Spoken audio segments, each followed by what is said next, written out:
শিমুল্যের মনে এত ফুর্তি কেন? শিমুল্যে আজকে লামিয়ার জন্য গোলাপ ফুল আনছে ঠিকই, কিন্তু লামিয়া সেই গোলাপ ফুল অ্যাকসেপ্ট করলো না, উল্টো তাকে এইটেক করলো এবং বলে অন্য কারণে ডাকছে এবং গোলাপ ফুল নিলে নাকি লামিয়ার সমস্যা হইবে। শিমুল্যারে আরও অপমান করিয়া বলে, কেন তোর গোলাপ ফুল আমি নিমুকার, তুই আমার জন্য কেনই বা গোলাপ ফুল আনবি? আমি কি তোর গার্লফ্রেন্ড লাগি যে তুই আমার জন্য গোলাপ ফুল আনবি? আর তোর গোলাপ ফুল যদি আমি নেই তাহলে অন্য সমস্যা আছে। শোন, তোরে আমি জেল্লিকে ডাকছি, বেশ কিছুদিন ধরে একটা ছেলে আমাকে ডিস্টার্ব করে, কিন্তু আমি পাত্তা দেই না একটুও। সেই জবাবে শিমুল্লা লামিয়ারে কয়, এই কথা আমার আগে কবে না, তাহলে হাবু ভাই, পাশা ভাই, কাবিলা বাইরে নিয়ে আসতাম, সেই শালা একটা গণদোলায় দিয়ে শিক্ষা দিয়ে দিতাম। তো আরে কেমনে ডিস্টার্ব করে সেই সালে আমি দেখতে লইতাম।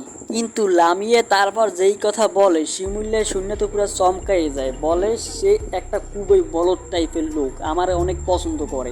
তোর ডাকছি কিনলে গিয়া এই শালার একটা ভাঙা দিতে বেশ করিয়া, তোর যত যা কিছু লাগে সব কিনতে পারবি, সেই সালে অনেক বড় লোক আছে, বুঝতে পারলো, আমার তাও সব কিনবি, কিনে দিবি। লামিয়ায় যে ঢাকায় আইয়া এতটা পরিমাণ চালাক হয়েছে শিমুল্যা এটা ভাবতেই পায় না। ভাববাই শিমুল্যা পুরো অবাক, কয় কি লামিয়ায় এই পোলারে ভাঙ্গাই খাইবে, শিমুল্যারও কিনে দেবে, সেই জন্য শিমুল্যার ডাকছে, দুইজনে মিললে এক পোলারে ভাঙ দিবে, জম ভাঙ্গা দিবে। এবং তারা কি কি কিনবে, সেই পোলারে ভাঙ্গা দিয়ে কি কি কিনা যায় সেইগুলো সব লিস্টই করতেছে, দুইজনে প্ল্যান করতেছে।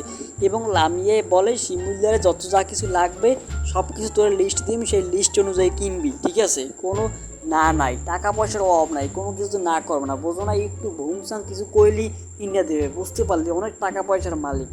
এই মক্কেল বলেও ছাড়া যাবে না, ঠিক আছে? এটা মাথায় রাখবি।